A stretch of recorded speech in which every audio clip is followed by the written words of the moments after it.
Editor, se permitir a live na... Tá gravando? Em nome do Pai, do Filho e do Espírito Santo. Amém. Enviai, Senhor, do alto céu, vossa luz, vossa verdade, elas serão meu guia, me levarão até o vosso Monte Santo, até a vossa morada. Em nome do Pai, do Filho e do Espírito Santo. Amém. Bem, nós falamos na última aula sobre a simplicidade de Deus. É uma aula que eu preciso regravar, mas eu preciso gravar o vídeo, porque o áudio existe, né? Mas eu tenho que gravar o vídeo, e só para lembra daquela imagem da água, que é simples, que cada pedaço dela carrega a essência toda. Esse é o espírito da ideia da simplicidade de Deus. A questão agora é que nós terminamos a última aula dizendo que nós tínhamos que provar que Deus era simples. E agora que vem a parte mais dura, é provar que Deus é simples. E provar que Ele é simples é só provar que Ele não é composto. Oh, muito bom! E como é que eu faço para poder provar que Deus não é composto? Tem muitas maneiras de falar que Deus é composto. Ele pode ser um corpo, como por exemplo, isso aqui é um corpo, eu sou um corpo, cada vez que eu sou um corpo. Coisas compostas. Você pode provar que ele não é composto de matéria e forma. E tem vários tipos de composição. Vou falar os tipos de composição metafísica, eu conto para vocês mais ou menos quais são. E a gente tem que mostrar que Deus não é composto de nenhuma dessas formas. Então eu vou logo para a primeira questão, que é: Deus é um corpo? Essa pergunta é importante. Eu lembro que há muitos anos atrás, não tão muitos, né, porque eu não tenho nem idade para falar muitos, mas há alguns anos atrás, eu lembro que eu vi uma reportagem na televisão que tinha um pessoal que acreditava que Jesus Cristo era um ET, que ele era um extraterrestre, ou outros que diziam que acreditavam que Deus poderia ser um mago poderoso e coisa assim. Então isso, eu vi uma reportagem dessa assim, e eu de criança, né, fiquei todo assustado, pensei, será que é possível? Será que isso é coerente? Então, a primeira questão é se Deus é um corpo. Essa pergunta é a pergunta metafísica, se Deus é um ET. Entendeu? Parece brincadeira, mas se Deus pode ser um ET poderoso que veio um dia na Terra, contou uma historinha e o pessoal ficou acreditando, né? A noção de Deus que nós temos a partir das provas que nós apresentamos nas aulas passadas é coerente com a ideia de Deus como sendo um ET? De Deus como sendo um corpo? Vamos provar aqui agora que não, tá claro? Mas como Santo Tomás não está diante dessas picuinhas que a gente tem hoje em dia, de saber se Deus é ET ou se não é ET, ele usa outra natureza de argumentos. E qual é? Alguns argumentos da Sagrada Escritura. Porque na Sagrada Escritura, eu até esqueci de trazer a Bíblia hoje, já era oportuno estar com a Bíblia aqui. Tem um livro, o livro de Jó, capítulo 11, versículo 8, diz que Deus supera a vastidão dos oceanos e que Ele tem profundidade, que Ele tem largura, que Ele tem altura. Ora, se a Sagrada Escritura diz que Deus tem largura e altura, é porque deve ser um corpo, né? Esses eram os argumentos que o pessoal usava. Se a Bíblia fala que Jó, o livro de Jó, capítulo 11, versículo 8. E é mais alto do céu, tu poderás fazer. Isso. Tem vários. É mais alto que o céu, tu que farás. Mais fundo que o Sheol, que saberás. Sua extensão supera a terra e sua vastidão o oceano. Olha aí que coisa, né? Tá vendo? Logo, ele tem tamanho, tem profundidade, tem largura, ele é 3D. Se ele é 3D, ele pode ser um corpo, porque o corpo é em 3D. Todos os corpos são 3D, tá vendo? Corpo, tudo corpo. Tudo 3D. Se Deus falou que ele tem profundidade, é porque ele deve ser 3D também. Depois, tem uma passagem bíblica em que Deus fala que fez o homem sua imagem e semelhança. Se o homem é a imagem de Deus, então Deus tem imagem. Se tem imagem, é corpo. Tá vendo? São argumentos bíblicos. Salmo 33. Os olhos do Senhor estão sobre os justos. Mas se tem olho, é corpo. Mais ou menos, porque aqui a gente vê que é metáfora, né? Só que nós sabemos que é metáfora por quê? Esse é o dado importante. Porque nós já sabemos que Deus é Espírito, sabemos que Ele não é corpo. Aí eu já tenho isso a priori na cabeça. Deus não é. O olho de Deus naturalmente é sentido metafórico. Porque você já sabe a priori que Deus não é corpo. Já é uma concepção que a gente sabe desde sempre, né? A gente é ocidental. A gente sabe que Deus não é corpo. Mas se eu não tenho claro que Ele não é corpo, alguém poderia pensar que é um olho. Poderia não ser que nem um olho humano, mas seria como um olho, sei lá, uma visão, ou um olho diferente. Não é história impossível pensar. É claro, para nós é um absurdo falar que o olho de Deus é físico. A gente sabe que ele não é material, né? Mas eu falo que o olho dos homens estão sobre os justos. Aí não é necessariamente metafórico. Pode ter um certo sentido físico também. Embora a expressão é bem de caráter metafórico, né? A destra de Deus faz a virtude, tem poder, essas coisas. Né? O Salmo 33, que fala que é para se aproximar de Deus. Então, são todas expressões bíblicas que remontam a uma ideia física, se aproximar de Deus, é físico, é visão, viu o Senhor sentado, todas essas são expressões físicas, que poderiam fazer com que alguém tivesse a ideia de que Deus é corpo, e aí, se eu digo que Deus é um corpo, eu corroboro com aquela tese de que Deus é um ET poderoso, que apareceu por aí, e que contou uma historinha pra gente, e a gente está aqui acreditando até agora, mas ele é só um ET, é um marciano, entendeu?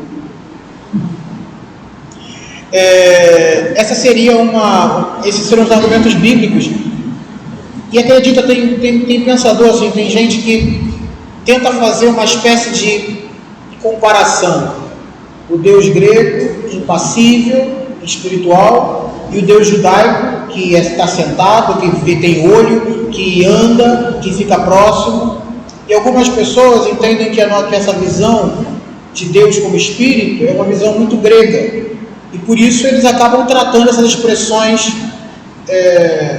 hebraicas de modo muito próprio, entendeu? Como fosse uma coisa mesmo, e fica uma ambiguidade de saber se Deus é corpo ou não é corpo de verdade. O que a gente vai fazer aqui agora? Eu vou mostrar para vocês que Deus não é corpo, as razões metafísicas para isso, e depois, o mais legal dado que Deus não é corpo, essas falas como o olho de Deus, aproximar-se de Deus, Deus estava sentado, Deus estava de pé, como que eu interpreto essas passagens bíblicas? Essa é o efeito. Assim como a gente fizer a prova de que ele não é um corpo, tem o segundo problema, que é como que eu interpreto as passagens bíblicas que parece que ele é corpo. E essa questão aqui da Suma Teológica, questão 3, artigo 1, apresenta luzes sobre isso. Entende? Vamos lá. Primeiro nós conhecemos os corpos, nós temos uma noção do que é um corpo. Essa coisa em 3D com profundidade, altura e largura. Isso aqui é um corpo. Limitado, isso aqui é um corpo, eu sou um corpo, tudo aqui é um corpo. E uma característica que nós vimos lá nas provas da existência de Deus é que os corpos são sempre movidos por outro. Vocês lembram disso? De quantas maneiras nós encontramos um corpo? Animado e inanimado. Lembra disso? Os inanimados sempre por outro. Os animados por si, mas uma parte movendo o todo. Então sempre por outro. Lembram disso? Então, se Deus é corpo, ele deveria ser movido por outro. Ele só poderia ser motor se ele fosse movido por outro. Mas se ele for movido por outro, ele não pode ser um motor imóvel, lembra? Agora eu acho que estou começando a entender a importância das provas das 5 vias. Eu estou mostrando que Deus não é um corpo baseado no resultado que eu obtive lá das 5 vias. Como ele é um motor imóvel, ele não pode ser movido por outro. E se não pode ser movido por outro, não é corpo. Não está dentro das coisas que são corpos. Então Deus não poderia ser corpo. Depois tem mais um detalhe. Os corpos são seres contínuos. Contínuo. Qual a diferença de continuidade e contiguidade? Tem diferença. O que é uma coisa contígua? Eu posso pegar vários pontinhos, colocar um do lado do outro e desenhar um gatinho. Esse gatinho foi desenhado com pontilhados. Esses pontilhados são contíguos. Eles até têm formam uma figura, mas um ponto é completamente independente do ponto que está do lado. O início de uma medida não bate com o fim da outra. E isso é uma coisa contígua. Eu consigo distinguir. Esse é o ponto 1, esse é o ponto 2. Contíguo. No contínuo, não. O início de o ponto que inicia uma coisa é o mesmo que termina a outra. Dá uma olhada aqui na minha mão, tá vendo? Este ponto aqui, ele é ao mesmo tempo o fim dessa distância e o início dessa daqui. É o mesmo ponto que faz as duas funções. Ele é princípio e ele é fim. Todo mundo está vendo isso? Isso é uma coisa contínua. O princípio e o fim se encontram em cada ponto. Nas coisas contíguas, cada ponto é independente por si. Os corpos são contínuos. Olha para essa mesa, olha para isso aqui, olha os corpos. Não são pontinhos espalhados, eles são contínuos. Um ponto marca o princípio e o fim do outro. Entendem isso? Alguém consegue entender o que eu quero dizer com isso? Tic-tac, tic-tac. Então, os corpos contínuos, eles são sempre divisíveis. Porque você sempre pode pegar um ponto, cortar, e a partir dali você faz um pedaço do corpo. Eu sempre consigo fazer divisões. Se forem contíguos, não. Olha lá. Se eu tenho 10 pontinhos, divido por 2, 5. Agora eu não posso dividir aleatoriamente, porque entre um e outro não tem nada. Eu só posso dividir por um número específico. Por 3 também não dá, né? Porque eu tenho 5 por 3, já não fica sobrando pontinho. Quando o negócio é discreto, né? 1 e 2 e 3 e 4 e 5 e 6, eu não consigo dividir aleatoriamente. Tem um limite de divisões. Quando o negócio é contínuo, eu posso dividir aleatoriamente, porque eu sempre vai ter pontinho. Todos entendem isso? Então, aquilo que sempre pode ser dividido, sempre está em potência para alguma coisa. Pega uma reta, tá vendo? Se eu sempre posso dividir, ela sempre está em potência para ser um troço menor, outro troço menor, e um troço menor sempre está em potência para isso. Ora, mas se está em potência, então o corpo, tudo que é corporal, sempre será um ser que tem potência, que pode se transformar em outra coisa, que será sempre passível de ser transformado para outra coisa. Um pedaço menor, ou um pedaço que vai mudar todo, que é contínuo, né? Então, mas Deus é imutável, a gente viu isso. Ele tem que ser um motor imóvel, não muda. Ele tem que ser o ato puro. Lembram disso? Então ele não pode ser corpo, porque o corpo tem potência. O corpo sempre pode ser dividido. O corpo tem potência para ser dividido, e Deus não pode ter potência. Potência passiva, né? Ser transformado. Deu para entender? Então ele não é corpo. Por isso que, o que eu quero dizer com isso? Essa demonstração que eu acabei de falar não é apenas para os corpos que eu conheço. Imagina um ET. Ele é um monte pontilhado ou ele é alguma coisa contínua? Imagina qualquer ET. Qualquer ET que você puder imaginar. Você imagina um ET? Ele é uma coisa contínua ou é um negócio pontilhado? Se ele é uma coisa contínua, não tem nem vida, não tem nem que se preocupar com ele. Se ele é um monte de pontinho espalhado pelo mundo, pelo universo, ele nem precisa nem se preocupar, que nem vida ele tem. Porque os pontinhos não conseguem se conservar, então não tem vida. Agora, se tem vida, é contínuo. E se é contínuo, tem potência. Se tem potência, não pode ser Deus. Não importa que tipo de ET. Imagina, um ET maluco, assim, qualquer coisa assim. Se essa coisa é corpo e é contínua, tem potência. Se tem potência, não é Deus. Por isso Deus não é ET. De jeito nenhum. Depois, outro dado. Os corpos que nós vimos tinham duas características, né? Eles eram inanimados ou eles eram animados. Corpos inanimados e corpos animados, que movem-se por si mesmo. Bom, não faria nem sentido falar que Deus é um corpo inanimado, porque lembra que eu falei? O corpo inanimado é o ponto mais baixo de tudo. E nós falamos que Deus era o máximo da perfeição. Nós fizemos a demonstração lá. Lembra? Que é o máximo do ato. Né? Então, seria um absurdo falar que Deus é um corpo inanimado. Então, no mínimo, Deus teria que ser um corpo animado. Agora, se ele é um corpo animado, ele é animado pelo quê? Pela alma. Não é? E se ele é animado pela alma, a perfeição de Deus seria a alma e o corpo dele estaria em função da alma.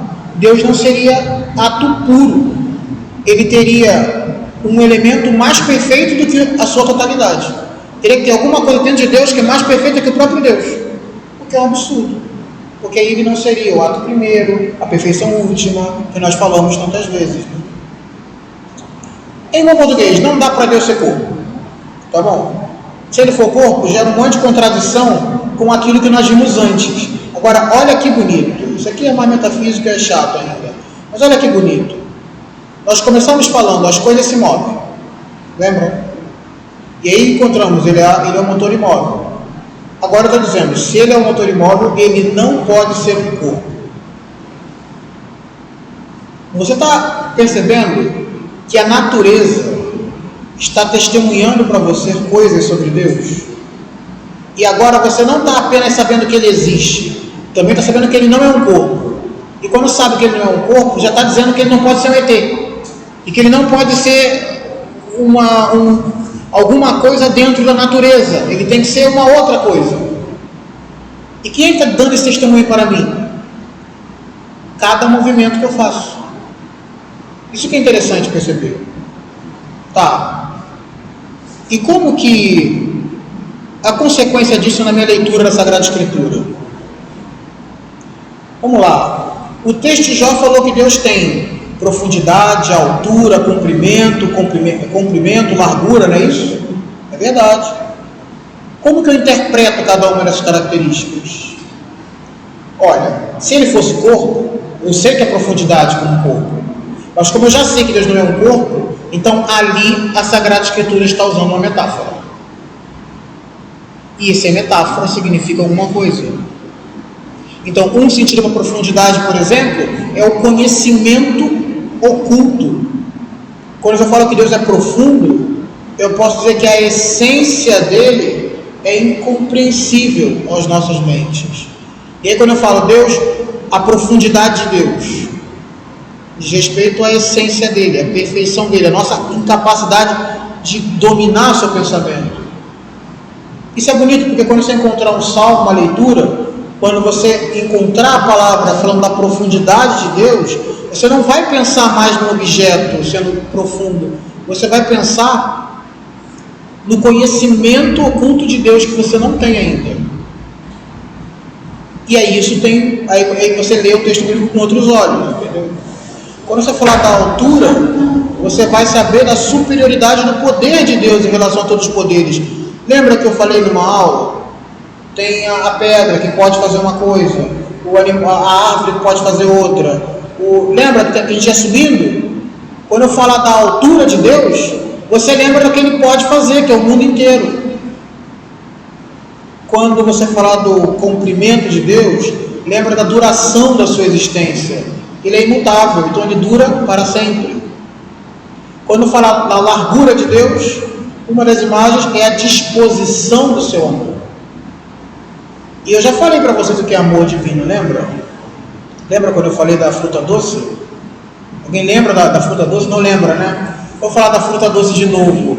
Quando você lembra da largura de Deus, você lembra que foi uma vontade divina que quis um bem, que era você poder comer uma fruta doce.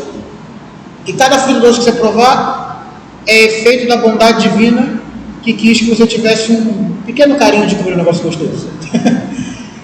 E quando você lê o texto que fala da largura de Deus, aí a sua mente já vai direto. A largura de Deus se refere à disposição do seu amor. Mas o amor de Deus não é uma coisa aleatória, etérea. O amor de Deus é uma coisa concreta. O amor de Deus é tudo de bom e prazeroso que existe neste mundo que a natureza te proporcionou. Todas as coisas prazerosas, simpáticas, bonitas e agradáveis que você encontrar, que te foram dadas por natureza, isso é efeito direto do amor divino, feito para você ainda de maneira natural. Então, quando você vem a largura de Deus, aí você lembra de todas as melhores paisagens, os melhores frutos gostosos, os melhores encontros que você teve com a natureza, você vai dizer, tudo isso daí é a largura de Deus. Largura é a disposição do seu amor. A altura é o poder. A altura do poder, a grandeza do poder, diga. E as coisas supostamente humanas, por exemplo, uma sinfonia. Então, aí a sinfonia, ela é causa divina como causa primeira, né? Porque assim, tem Deus que faz o homem para o homem reproduzir a beleza. Porque a sinfonia, a obra do humano, existe uma característica na obra humana. A obra humana é sempre uma cópia da obra divina. Você pega algo da obra divina e você faz uma pequena cópia. Só que você faz uma cópia juntando coisas separadas, que a criatividade humana é capaz de fazer. Então, a obra humana, ela é uma coisa interessante, porque você tem a obra divina, que é a beleza própria das coisas criadas, mas você tem ainda uma beleza especial que Deus colocou no homem, que é fazer com que de um ser humano algo possa ser criado, que ele possa participar da criação. E você poder ver uma coisa como, pela criação humana, o nascimento de uma nova criatura, como participação da criatura divina, como participação da criação divina. E é nesse sentido da semelhança? Metaforicamente?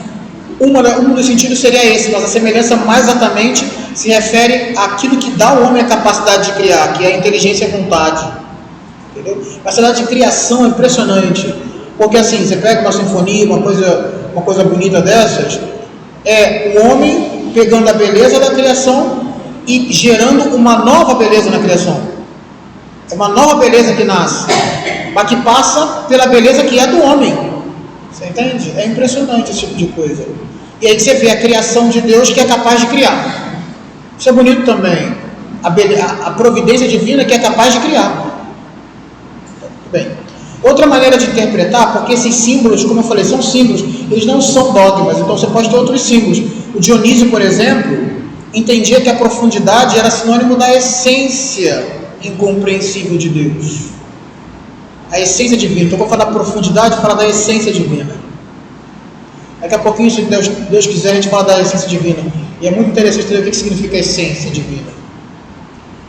Depois, o comprimento, a extensão do seu poder. Né? E por fim, a largura, a amplitude da sua presença.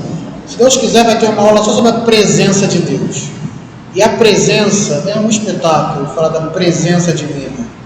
Os modos de presença de Deus são espetaculares, realmente fora do normal. Mas é que Deus está presente nas coisas por potência, por ciência e por essência. Tem uma questão só sobre isso, que é o modo como Deus está presente nas coisas. Mas não vamos complicar as coisas agora. Sigamos o caminho cantando. Agora, por exemplo, o homem é imagem e semelhança de Deus. É mesmo? É. Especificamente em que parte? Sim, é imagem e semelhança de Deus, mas não é no corpo, né? Não é porque Deus foi lá e falou, vou desenhar assim, mais ou menos dividir a minha cara. Não é por isso. É por causa da inteligência e da razão, da vontade, né? Porque existe algo em nós que é espiritual, que é a inteligência. Essa capacidade que nós temos de ultrapassar o visível, isso é espiritual. E isso me torna imagem e semelhança de Deus. pela inteligência, pelo intelecto. É isso que ele está querendo dizer.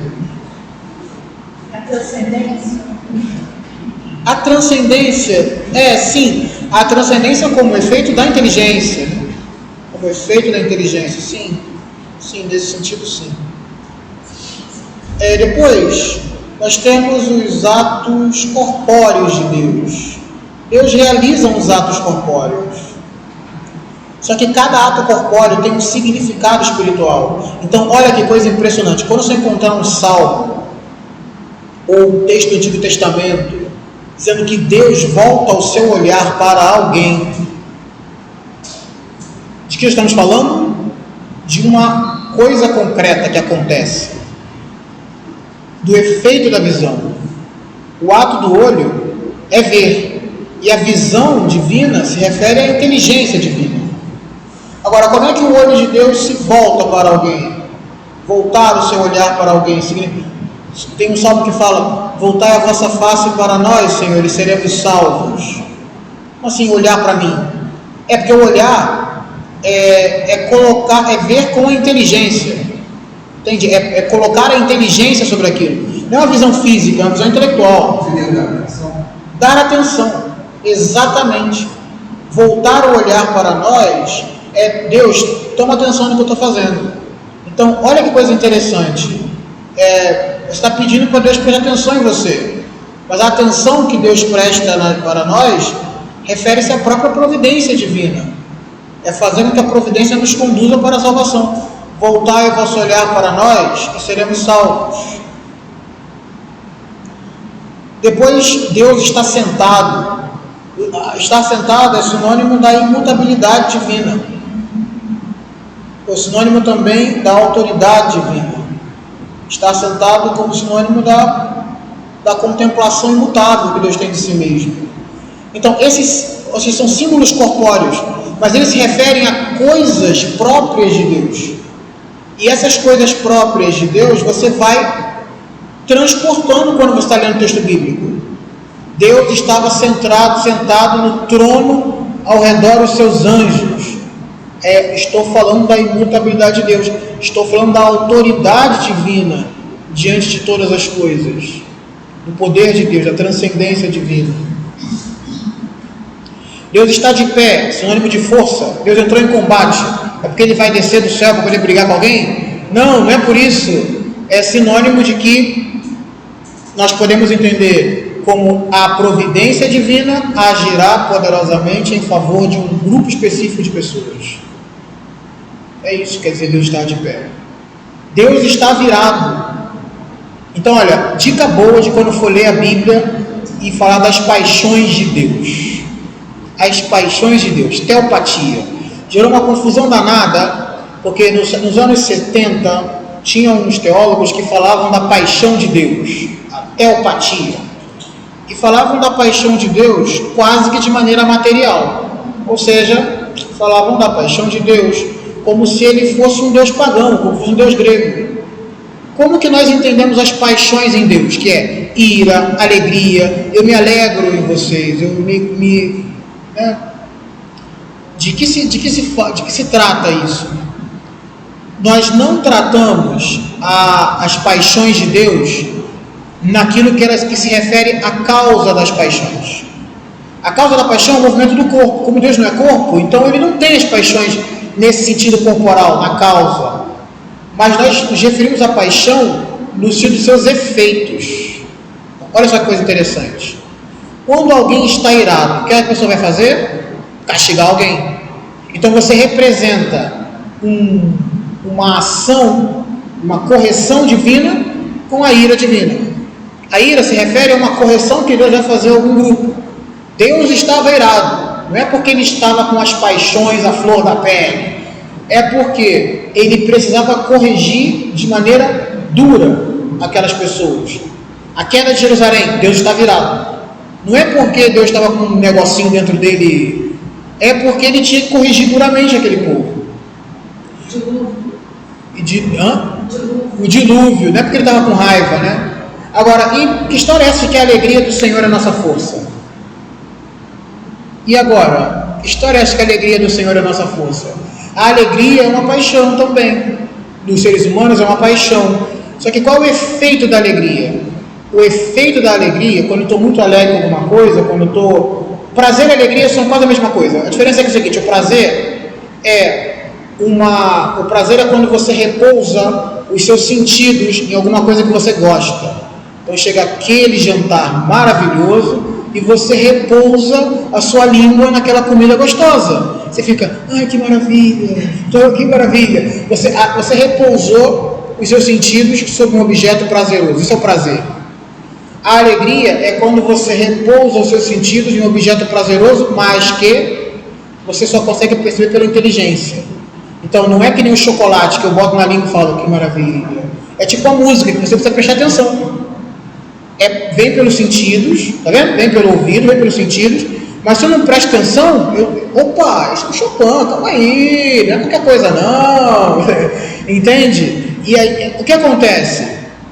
É alegria. Quando você tem o sensorial e o intelectual. Mas qual é o efeito da alegria? O efeito da alegria é que você repousa naquilo. Quando você está alegre em algum objeto, quando você está ouvindo uma coisa que te dá alegria, você para naquilo ali e o tempo passa. E você nem vê. Quando você vê, meu Deus, mas já acabou? Como? Isso é possível? E que absurdo! Então, você repousa naquilo. Você pode ficar lá tocando o piano, passou 1h30, você nem percebeu. E o que aconteceu aqui? Porque você repousou naquilo. Então o efeito da alegria é que você gruda no objeto que te traz alegria e você não solta mais. E a presença fica sempre ali. Eu pretendo o efeito da alegria? Agora, a alegria do Senhor é a nossa força. Então, quando você fala da alegria do Senhor, quando Ele se alegra conosco, é o sinônimo de que Ele vai ter uma presença especial em você e não vai desgrudar nunca mais. E é isso que traz força. É isso que traz virtude. Que é quando Deus gruda. Então, quando Ele se alegra, a alegria do Senhor é que Deus gruda naquela pessoa e aí ele fica forte para sempre. Entendeu? Por isso que a alegria do Senhor, você pega as paixões, não trata as paixões como a causa, mas como o efeito da paixão. O efeito da alegria é grudar em algo, é grudar naquilo ali e não soltar nunca mais. Agora, se Deus gruda em você e não solta nunca mais, aí você tem uma força espiritual monumental. A alegria do Senhor é a nossa força e amparo. Muito bem. Eu falei que a alegria, as paixões, quando nós encontramos em Deus, elas não são como no ser humano. No ser humano, as paixões são medidas pela causa delas, que é o movimento corporal, o movimento sensitivo. Mas, em Deus, as paixões são vistas do ponto de vista externo, do efeito delas. Cada paixão tem seu efeito. A ira, por exemplo, o efeito da ira é expulsar o agressor, repentinamente, e até com certo grau de violência. Então, quando nós falamos que Deus está virado, eu não estou dizendo que aconteceu algo dentro dele, estou dizendo que ele está afastando o mal rapidamente, e isso é a ira de Deus. Mas a alegria de Deus é o contrário, porque a alegria, o efeito da alegria é repousar em alguma coisa, é ficar grudado naquilo. Então, quando eu falo da alegria do Senhor, Deus, a alegria de Deus não é que um princípio dentro dele, é que ele repousa sobre aquela pessoa. É como o Espírito que pousa sobre alguém e fica ali. E onde o Espírito pousa, adivinha? Onde o Espírito está ali, é exatamente ali onde abundam as virtudes, que são as forças do homem. Entendeu? A alegria do Senhor é a nossa força, porque é ali onde o Espírito pousou e fez morada, e permaneceu ali. Isso é a alegria do Senhor. Eu achava, se eu der um contrário, eu não deveria se encontrar na força de Deus que é minha alegria. Pois é, a força de Deus tem que ser minha alegria, claro, mas é porque a alegria de Deus, o amor de Deus é diferente. O amor humano é aquele que vai em torno de alguma coisa boa. O amor divino é o que causa o bem. O amor humano e o amor divino é diferente. Por exemplo, o amor, a paixão-amor, por exemplo. O amor também é paixão. A paixão-amor é aquela que corre atrás de uma coisa boa. O amor divino, ele não corre atrás da coisa boa, ele gera a coisa boa. Não poderia ser o sentido também de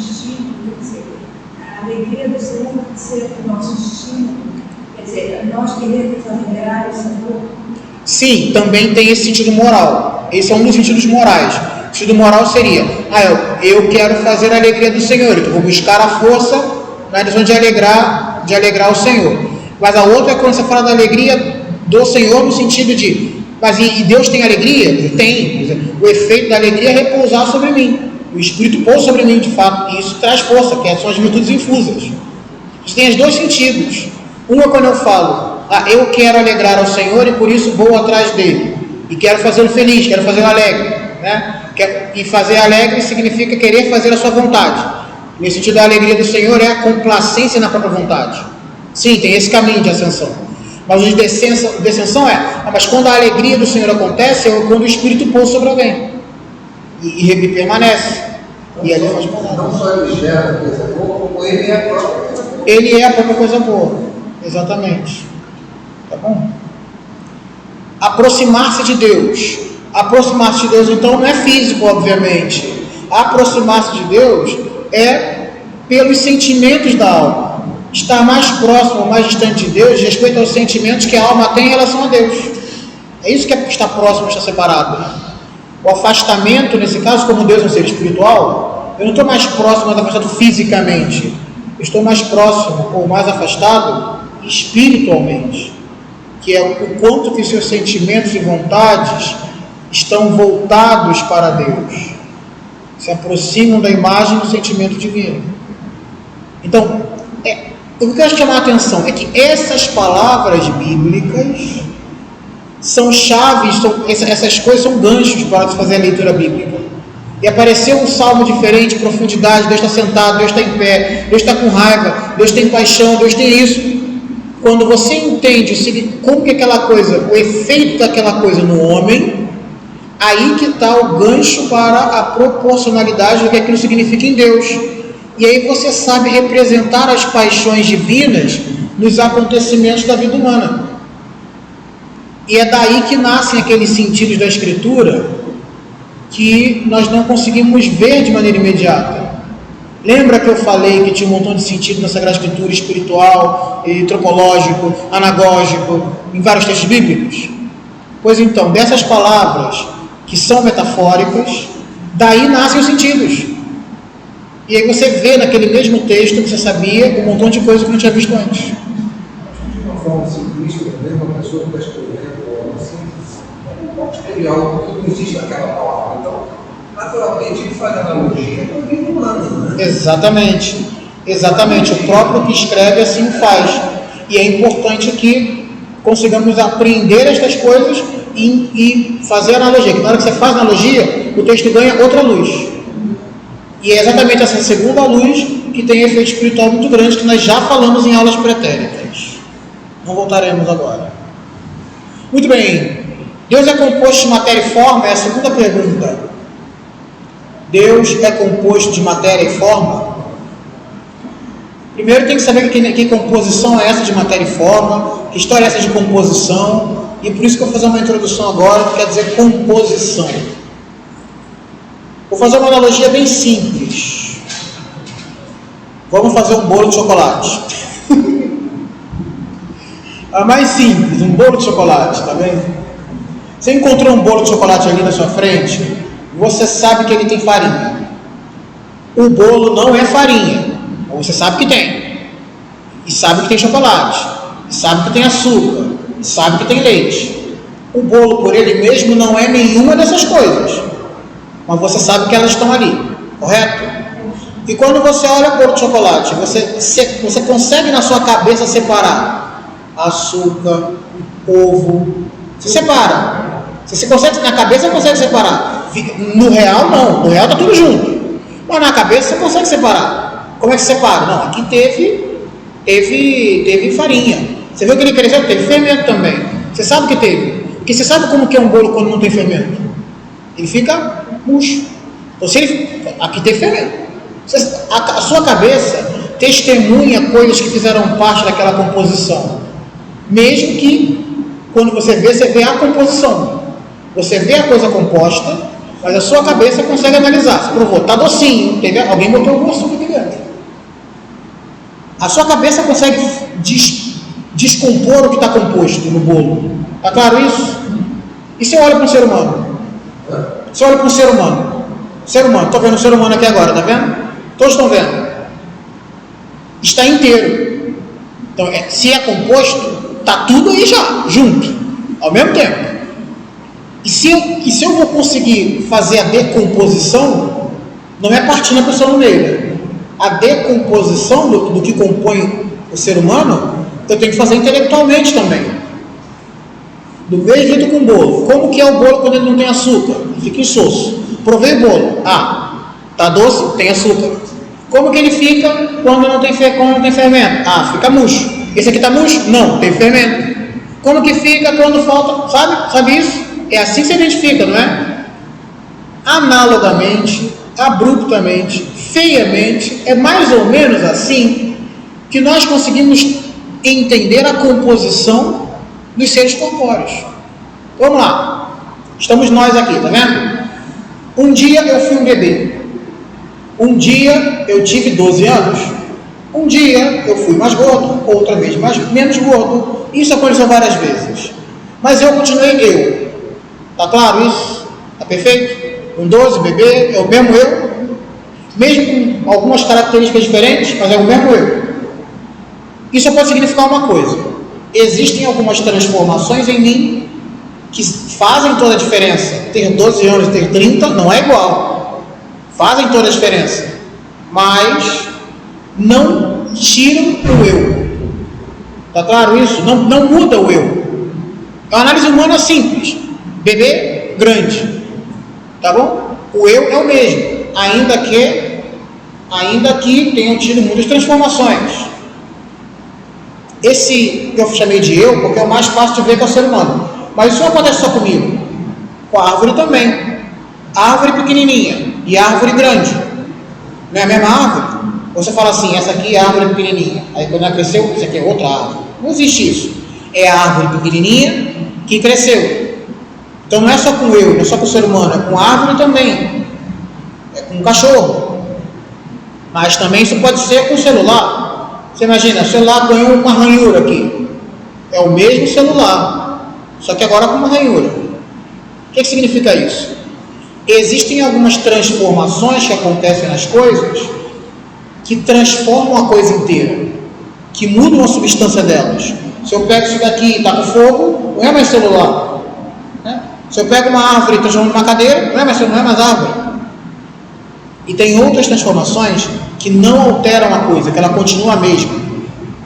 As transformações que não alteram a coisa são chamadas de transformações acidentais. E as que mudam tudo são transformações substanciais. Isso significa que em mim tem algumas coisas que são acidentes, porque elas podem alterar sem que eu morra, sem que eu deixe de existir. E existem transformações que são substanciais, que se acontecerem, eu paro de existir. Então, em mim tem alguma coisa de substância e alguma coisa de acidente. Eu sou composto. Tem composição. Tem alguma coisa de acidente, alguma coisa de substância. Como que eu descobri isso? Pelo mesmo método que eu descubro quando o bolo não tem açúcar. Alguém entendeu isso?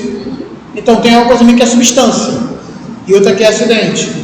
Você consegue entender muito bem por que matar um feto no ventre da mãe é uma assinte terrível, né?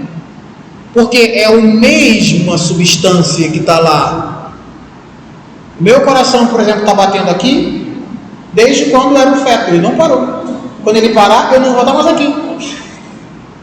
É o mesmo movimento, é a mesma substância. Não tem momento que parou, aí teve uma transformação de substância, eu era um anjinho, aí mudou, aí virou. Não teve isso. É a mesma substância.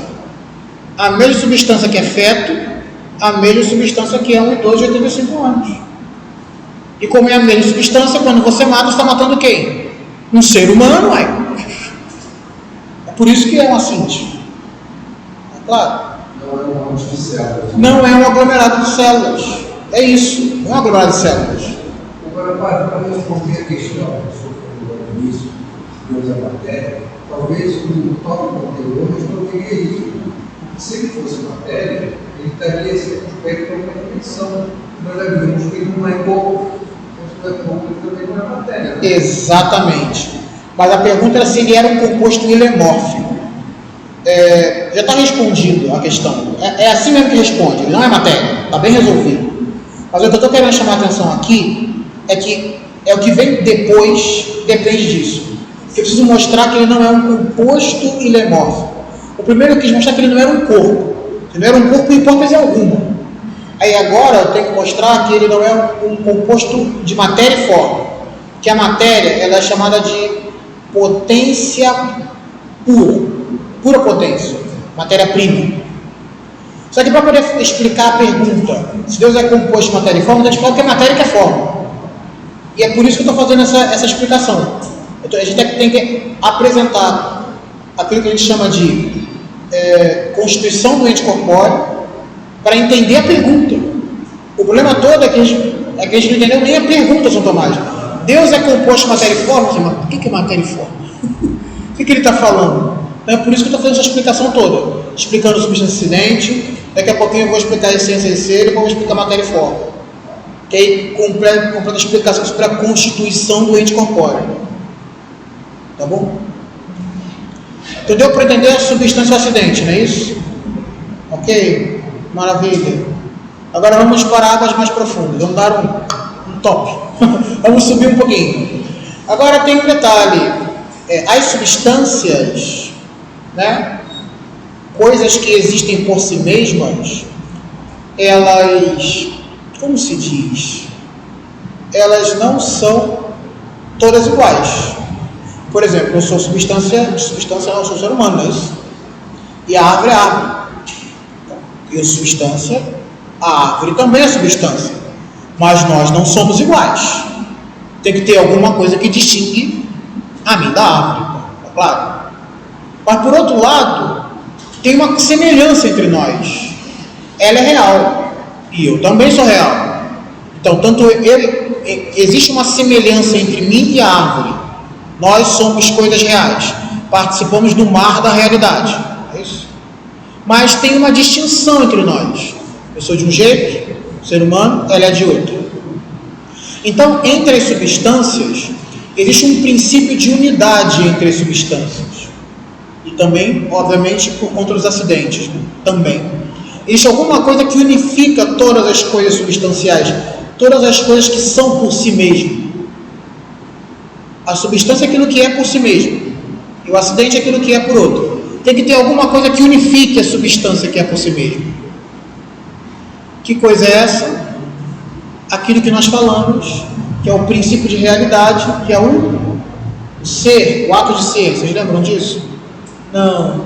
Lembra que eu falei do ato de ser, que é o princípio de realidade entre as coisas? O ser é o ato? Exatamente, o ser em ato. É o ato que faz com que você não seja um Mickey, nem um Pato Donald, nem uma imaginação apenas, mas que exista concretamente nessa realidade, que exista no mar da realidade que nós temos. É isso. E depois é o ato de ser, que me unifica com tudo que é real. Tudo que é real tem esse negócio. Mas tem alguma coisa que me distingue da árvore. O princípio de distinção entre as coisas. Esse princípio é chamado de essência. O ato de ser é o que é realidade, que me dá a realidade, que me faz não ser um Mickey. Mas a essência é o que faz com que eu não me confunda com as outras coisas. Eu sou humano, não sou árvore. E o que faz com que este aqui tenha um princípio que não tem a árvore? A essência, a minha essência. A diferença entre a coisa concreta na sua frente e a realidade inteira é a essência daquela coisa. Isso que é a essência. Tá bom? Essa última você pode repetir. A diferença ontológica entre o ser, a realidade, e o ente. Por que eu não sou toda a realidade? Porque eu tenho uma essência que me limita, que é a essência humana. Existe o real inteiro, tudo que é real, e desse meio todo meio ali. E por que eu não sou real inteiro? Porque eu tenho uma essência que me limita, que é o que me distingue de todas as outras coisas. É a minha essência. Não só a essência, quer dizer, além da essência como princípio de distinção, existe uma outra coisa que me distingue também, que é um negócio chamado hipóstase. Hipóstase. E aí, quando você falar sobre Jesus agora, vai ficar mais fácil entender o que é a união hipostática. Né? Hipóstase. O que é hipóstase?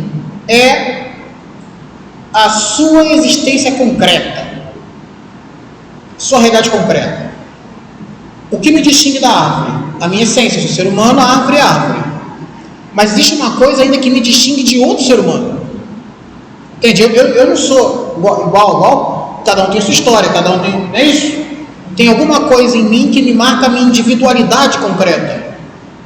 Isso daí é minha hipóstase. Isso é hipóstase.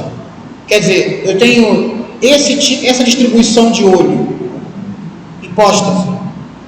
Ser humano, com esta distribuição de cara, com este corpo, com este tipo de material orgânico, hipóstase. Quer dizer, que entre nós, ambos somos do gênero humano, Isso. somos homens, Mesma essência. mas eu tenho uma hipóstase diferente da sua. Exatamente. E essa hipóstase é exatamente o que faz de ti um ser individual.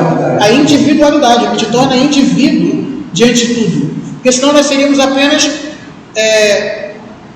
cópias da humanidade. Não é uma cópia da humanidade. Nada que somos diferentes. O ser humano é mais claro ainda, né? Mas como se fôssemos cópias, não é só cópia. É indivíduo, concretamente separado, diferente. Então, isso é hipóstase. Então, o que nos distingue, o que me distingue das espécies é a minha essência. A espécie da árvore, a espécie do cachorro. O que me distingue das espécies? As essências. O que me distingue dentro de uma espécie? A hipóstase. Deu para entender? Espécie humana é diferente da espécie das árvores. Então, o que distingue as espécies entre si? A essência. E o que distingue alguém dentro de uma espécie? A hipóstase, que é a sua individualidade mesmo. Tudo bem? Hã? Cada um é cada um, hipóstase, isso aí. Cada um é cada um. Ainda que tenha a mesma essência. Então, o que distingue a essência e ser? As substâncias reais, corpóreas, como essas que nós temos à nossa disposição de ver, elas possuem uma essência que as distingue e um ser que as unifica. E essas duas coisas juntas geram aquela substância que você consegue ver. Isso, obviamente, dada por uma hipóstase. Deu para entender isso? Vamos para águas mais profundas. Vamos dar mais um salto. Para acabar. Porque... E a união hipostática? Então, a união hipostática, olha que coisa interessante. É a pessoa divina que se une à natureza humana. Então, ali você tem um indivíduo. Isso é muito interessante. O indivíduo Jesus Cristo, a pessoa de Cristo é a pessoa divina. É um indivíduo ali concreto. E esse indivíduo se uniu à natureza humana, tem a natureza humana. E é por isso que o olhar de Cristo é o olhar individual de Deus.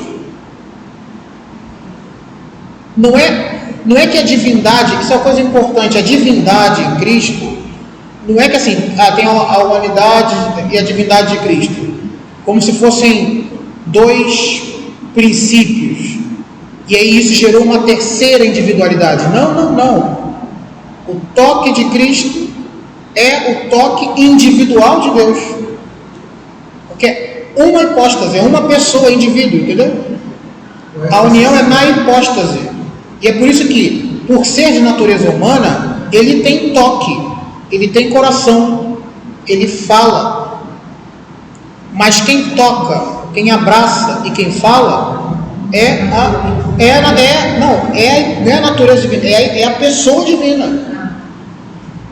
Mas a essência dele é humana. Ele tem uma essência humana e uma divina. Tem duas essências. Só que essa aí é uma coisa que a gente vai falar na próxima aula. Porque a essência, uma característica da essência divina é que ela se identifica com a hipóstase. Conosco não, tem diferença. Uma coisa é a minha essência, é a humanidade em mim, outra coisa sou eu. Eu não sou toda a humanidade. Eu não esgoto a humanidade em mim. Por isso que eu tenho humanidade, mas eu não sou a humanidade. Tem a humanidade, que cada um tem aqui, e tem a minha hipóstase. Em Deus não é assim. Em Deus a natureza dele é a sua própria hipóstase. Ele é a sua própria individualidade. A essência dele é a individualidade dele. Então quando você fala que Cristo tem duas essências, uma delas é a própria individualidade divina. E por isso que não é assim que Cristo tem a natureza divina, por isso ele é uma representação de alguém da Trindade. Não é um toque mesmo da pessoa trinitária. Quando aquela pecadora ouviu Jesus falando no Evangelho de domingo, era a palavra mesma da pessoa trinitária. Quando Jesus fala no Evangelho, eu falo o que eu ouvi do Pai. Não é uma representação da divindade, um pedaço de divindade. Não, é a hipóstase mesmo, é o indivíduo, com toda a essência divina, porque a essência divina é a sua própria hipóstase. Vocês conseguem entender como isso é impressionante? Jesus carregava as duas hipóstases. Não. Duas hipóstases não. Uma hipóstase, duas naturezas. São duas naturezas. Uma hipóstase e duas naturezas. Que é um indivíduo. Cada hipóstase é um indivíduo. Carregava duas essências. Duas essências. A humana e a divina. Entende? Então é uma hipóstase e duas naturezas. Porque cada hipóstase é um indivíduo, né? E é um indivíduo só. Isso que é impressionante, essas coisas. Porque quando a gente vai descobrindo coisas sobre Deus, nós estamos descobrindo coisas sobre Jesus Cristo. Sobre a pessoa que você comunga todos os dias.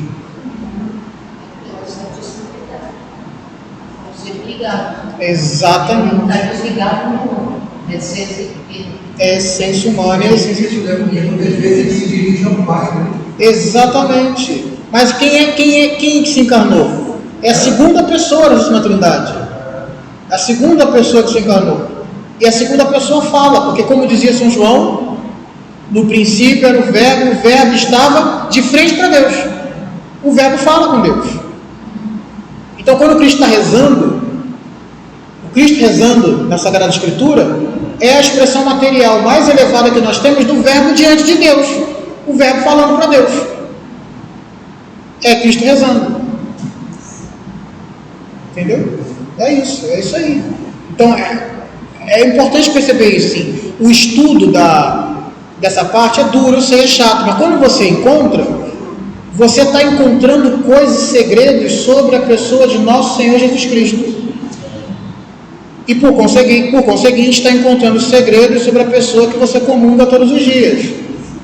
E a pessoa de quem você lê o texto bíblico nas missas.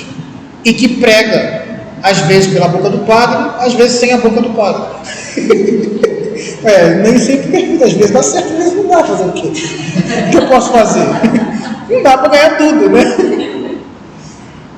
Bem, vamos agora para a questão da matéria e forma.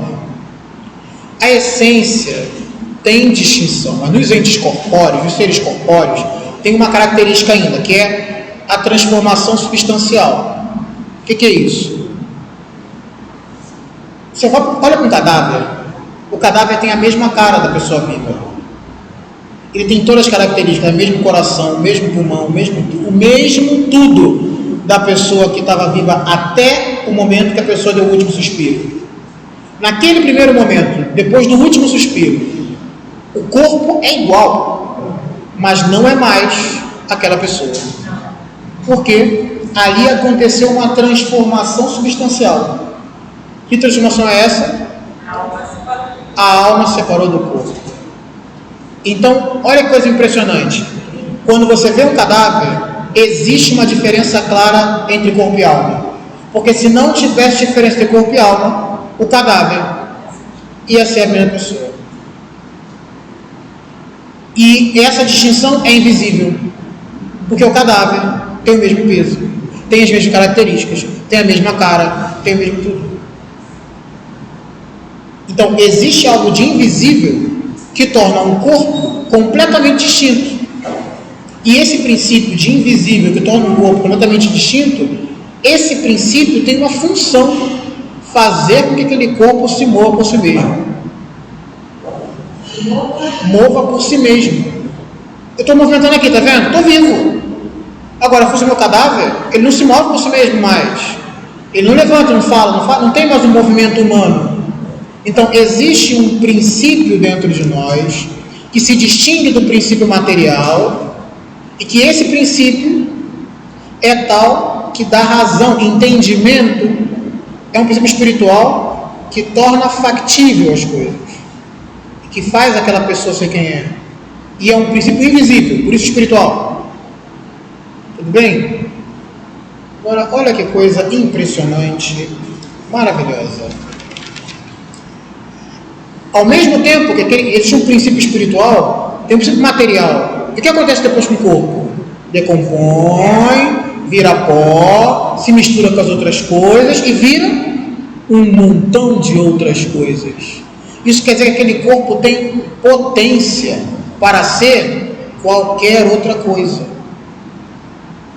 E aquela forma, quer dizer, depois que você vai definhando, né? Definhou, aquela matéria decompõe, aí ela mistura com a terra, e aí ela começa a fazer parte da planta e vira outra coisa.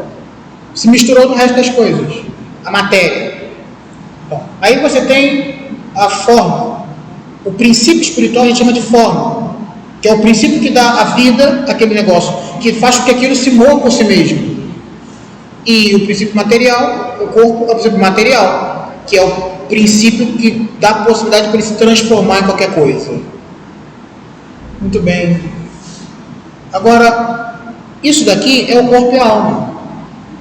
Agora, pensa no seguinte: quando eu estava lá sendo concebido, começou um movimento a acontecer, não foi? Juntou os dois gametas, tcharam, e a partir dali começou um movimento de multiplicação, um movimento ordenado. Não era bagunça, não é câncer. Um movimento ordenado, gerando coisas, não é isso? Esse é um princípio de movimento que veio da onde? Já era sua alma, é a alma.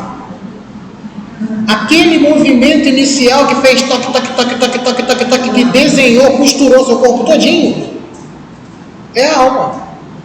Por isso que o seu corpo é a expressão da sua alma. Entende? Anima forma corporis. Alma, forma do corpo.